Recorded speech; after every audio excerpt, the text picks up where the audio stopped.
নমস্কার, সকলকে স্বাগত জানাই আমার চ্যানেলের নতুন একটি ভিডিওতে। আজকে এই ভিডিওর বিষয়বস্তু আপনারা থাম্বনেল দেখেই হয়তো বুঝতে পেরে গেছেন।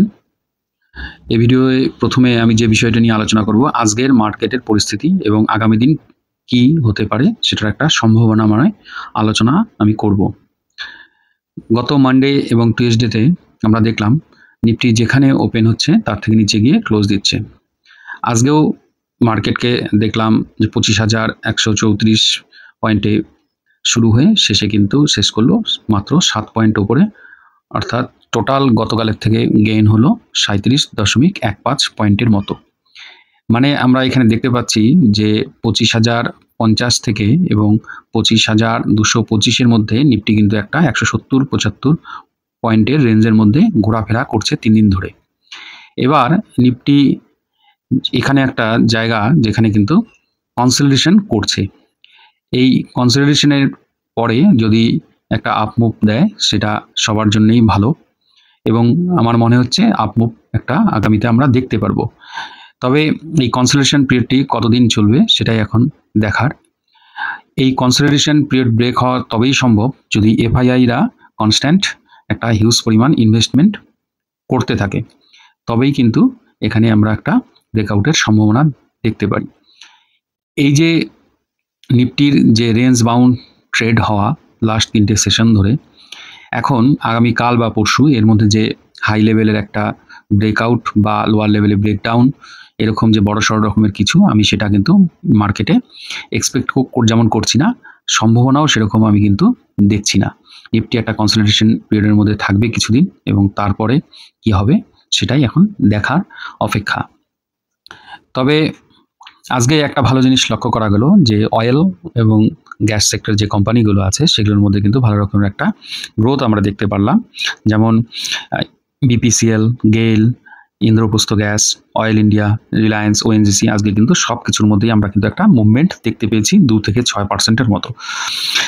এই যে মুভমেন্টটা, এটা তখনই সম্ভব হয় যখন এফআইআই ইনভেস্টমেন্ট, যেহেতু তাদের ইন্টারেস্ট সবসময় থেকে অয়েল এবং আইটি সেক্টরের দিকে, তখনই হয়। কিন্তু আজকে কিন্তু এফআইআই এবং ডিআইআই যে ইনস্টিটিউশনাল ডাটাগুলো আমরা দেখি তখন কিন্তু দেখতে পারবো আজকেও কিন্তু এফআইআই নেট সেলার রয়েছে, ক্যাশ সেকশনেও সেলার রয়েছে, এবং ইন্ডেক্স ফিউচার এবং স্টক ফিউচারেও কিন্তু এখানে দেখা যাচ্ছে যে এরা কিন্তু নেট আজকের দিনে সেলার রয়েছে। কিন্তু ডিআইএ ডাটা যদি আমরা স্টাডি করি তাহলে দেখতে পারবো কন্টিনিউয়াসলি 17 দিন ধরে কিন্তু এই ডিআইএ কিন্তু বাই করে যাচ্ছে। এবার এই অয়েল সেক্টরের যে উত্থান, তার কারণ হতে পারে ওপেক প্লাস কান্ট্রিগুলোর যে প্রোডাকশন বাড়ানোর যে উদ্যোগ তাদের আছে, সেই কারণে হয়তো এখানে একটা হাইক দেখা যেতে পারে। এটা হলো আজকের মার্কেট নিয়ে অল্প বিস্তর আলোচনা। এবার আসা যাক ভিডিওর মূল বিষয়বস্তুতে। তার আগে বলে রাখি, এখানে আমি কিছু স্টক নিয়ে আলোচনা করব। কোনো স্টকেই কিন্তু আমি বাই, সেল বা হোল্ড রেকমেন্ডেশন এখানে করছি না, আপনারা সেভাবে একদমই দেখবেন না, এটা আপনাদের কাছে অনুরোধ। এখানে আমি যা তুলে ধরবো বিষয়গুলো জাস্ট খালি পাস্ট কিছু ডাটা আপনাদের সামনে তুলে ধরবো এবং বিষয়টিকে আপনাদের সামনে ক্লিয়ার করার চেষ্টা করব। এখানে যে বিষয়টি নিয়ে আমি তুলে ধরবো তারা হয়তো অনেকেই বুঝতে পেরে গেছে। আমি ক্যাপশনে লিখেছি যে নিফটি 50-র কিছু স্টক যেটা আপনাকে দুইভাবে প্রফিট দিতে পারে। একটি স্টক দুভাবে প্রফিট দেবে, সেটা বলতে আমি এখানে বুঝিয়েছি যে কোম্পানিগুলো এমন যারা ডিভিডেন্ড দেয় ভালো রকমের এবং একটা আপনাকে অর্গানিক গ্রোথ ইন ফিউচারে জেনারেট করে দিতে পারে। এদের যদি পাস্ট ঘাটেন তাহলেও দেখতে পারবেন যে এরা কিন্তু মানুষকে হিউজ ক্যাপিটাল দিয়েছে করে। সেরকম কয়েকটি কোম্পানি যদি আমি তাদের ডিভিডেন্ড ইল্ড পার্সেন্টেজ এবং ফিনান্সিয়াল ইয়ারে কত টাকা ডিভিডেন্ড দিয়েছে, এবং এখানে যে ডাটাগুলো তুলে ধরবো ফিনান্সিয়াল ইয়ার 25-এর কিন্তু আমি ডাটা তুলে ধরবো, অর্থাৎ 2025 সালে যে অ্যামাউন্ট ডিভিডেন্ড দিয়েছে সেটা তুলে ধরবো এবং ডিভিডেন্ড ইল্ড পার্সেন্টেজটা আমি তুলে ধরবো। প্রথম যে স্টকটিকে নিয়ে আলোচনা করব সেটি হচ্ছে কোল ইন্ডিয়া। এটা সকলের পরিচিত স্টক। কোল ইন্ডিয়া একটা মনোপলি বিজনেস, প্রায় দেশের যে 82% কোল প্রোডাকশন এরা করে থাকে। এই কোম্পানিটার উপরে কিন্তু ডিপেন্ড করে বিভিন্ন ছোট ছোট স্টিল কোম্পানি, ব্রিকফিল্ড, এরা কিন্তু ডিপেন্ড করে, এদের কাছে প্রচুর কিন্তু একটা কোলের ডিমান্ড থাকে। এই যে কোম্পানিটি আছে তার ডিভিডেন্ড ইল্ড পার্সেন্টেজ হচ্ছে 6.58%। ফিনান্সিয়াল ইয়ার 25-এ ডিভিডেন্ড দিয়েছে 26 টাকা 35 পয়সা। এরপরে নেক্সট যে কোম্পানিটি নিয়ে আলোচনা করব সেটি হচ্ছে ওএনজিসি। যে কোম্পানিটি কি করে, তেল প্রোডাকশন করে।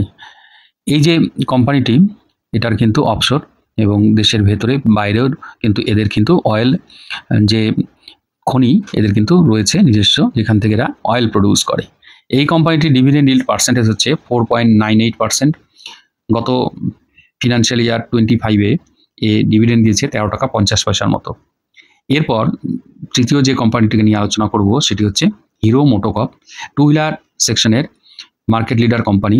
রুরাল ইকোনমি ওপর এর কিন্তু ভালো রকমের প্রভাব আছে, কারণ রুরাল সেক্টরে এই বাইকের বিক্রি কিন্তু হাইয়েস্ট হয়ে থাকে এবং লার্জেস্ট টু হুইলার প্রডিউসার বা সেলার কিন্তু হচ্ছে হিরো মোটোকর্প। এই যে কোম্পানিটা, এই কোম্পানিটার ডিভিডেন্ড ইল্ড পার্সেন্টেজ হচ্ছে 3.79। ফিনান্সিয়াল ইয়ার 2025-এ এ কিন্তু ডিভিডেন্ড দিয়েছে 140 টাকার মতো।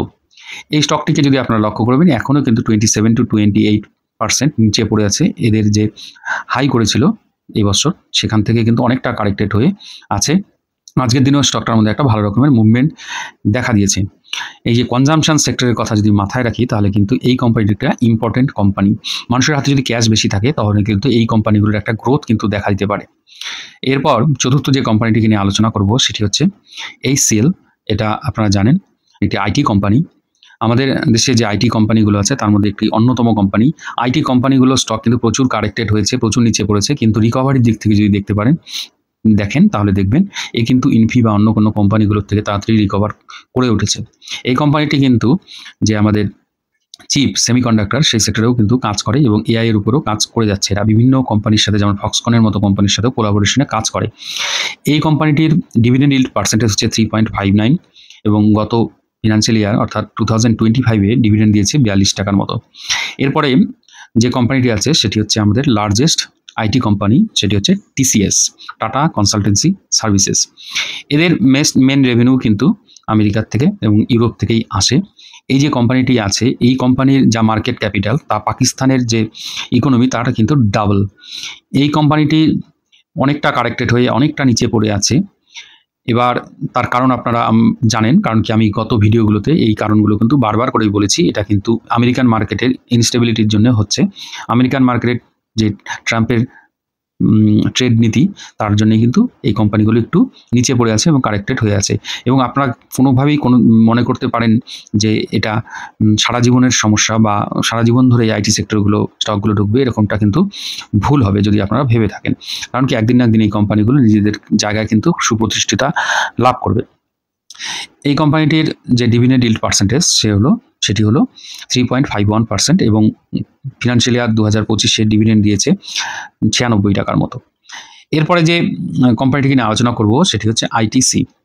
এই কোম্পানিটি ডিভিডেন্ড ইল্ড হচ্ছে 3.24% এবং গত ফিনান্সিয়াল ইয়ার অর্থাৎ 2025-এ ডিভিডেন্ড দিয়েছে 14 টাকার মতো। এটা আপনারা জানেন যে এটা tobacco company, cigarette producer, largest cigarette producer, monopoly বিজনেসের মতো এর বিজনেস। এছাড়াও কিন্তু এদের কিন্তু কনজিউমার যে FMCG প্রোডাক্ট অর্থাৎ গ্রসারি এবং বিভিন্ন প্রোডাক্ট কিন্তু এরা কিন্তু বাজারে তৈরি করে এবং বিক্রি করে। এই যে স্ক্রিনে দেখতে পাচ্ছেন বিভিন্ন ধরনের ব্র্যান্ডের লোগো। এখানে ITC হোটেলটা ডিমার্জ হয়ে গেছে, তাদের আলাদা করে শেয়ার কিন্তু মার্কেটে লিস্টেড রয়েছে, সেটা হলো ITC হোটেলের। এই কোম্পানিটাও কিন্তু একটা ওভারসোল্ড জোনের মধ্যে রয়েছে। এরপর লাস্ট যে কোম্পানিটিকে নিয়ে আলোচনা করব সেটি হচ্ছে পাওয়ার গ্রিড। এই যে পাওয়ার গ্রিড কোম্পানিটি আছে, আমাদের যে যত পাওয়ার ডিমান্ড, প্রচুর কিন্তু পাওয়ার ডিমান্ড আমাদের কিন্তু রয়েছে। কারণ কি যে কোম্পানি এস্টাবলিশড হোক, যেখানে ইনফ্রাস্ট্রাকচার ডেভেলপমেন্টের কাজ হোক, সেখানে কিন্তু হিউজ রকমের পাওয়ার কনজামশন হয়। সেই জায়গায় দাঁড়িয়ে এই কোম্পানিটা একটা ইম্পর্টেন্স আছে। এই যে ডাটা সেন্টারগুলো হচ্ছে, সেখানে হিউজ পরিমাণ পাওয়ার কিন্তু প্রয়োজন হয়, তখন কিন্তু এই কোম্পানিগুলোর ভূমিকা কিন্তু থেকে যায়। সেখানে এই কোম্পানিটার যদি আমরা দেখি, ডিভিডেন্ড ইল্ড পার্সেন্টেজ কিন্তু যথেষ্ট ভালো, 3.03% এবং গত ফিনান্সিয়াল ইয়ার 2025-এ এর ডিভিডেন্ড দিয়েছে 10 টাকা 50 পয়সার মতো। এখানে অনেক কোম্পানি নিয়ে আলোচনা করলাম, প্রায় 7-8টা কোম্পানি নিয়ে আলোচনা করলাম। প্রত্যেকটি কোম্পানি নিফটি 50-র পার্ট, অর্থাৎ আমরা নিফটি 50 স্টকগুলোকে যখন দেখি তখন ভেবে নিই যে ওই স্টকগুলো কিন্তু একটা ভালো এবং বেস্ট কোম্পানিগুলোই ভারতের, যেগুলো নিফটি 50-র পার্ট হয়ে থাকে। সেই জায়গায় দাঁড়িয়ে এই কোম্পানিগুলোকে নিয়ে আপনারা একটু স্টাডি করতে পারেন। এই নিফটি 50-র বাইরেও প্রচুর কোম্পানি আছে যারা ভালো রকমের ডিভিডেন্ড দেয় এবং একটা অর্গানিক গ্রোথ সবসময় দিয়ে থাকে, যেমন Indian oil, Vedanta, Hindustan zinc. এবার মূল কথা যেটা, এখানে আমি কোনো ধরনের বাই সেল হোল্ড রেকমেন্ডেশন করছি না। ভিডিওটি যদি ভালো লাগে আপনাদের, আমার এই ভিডিও থেকে আপনারা যদি বিন্দুমাত্র উপকৃত হন, তাহলে একটু লাইক করবেন, কমেন্ট করবেন, শেয়ার করবেন এবং নতুন যারা চ্যানেলে ভিডিও দেখছেন তাদেরকে বলবো আমার চ্যানেলটিকে সাবস্ক্রাইব করবেন এবং আমাকে উৎসাহ প্রদান করবেন আপনাদের সামনে নতুন নতুন তথ্য এবং ভিডিও রিপ্রেজেন্ট করার জন্য। ধন্যবাদ, ভালো থাকবেন।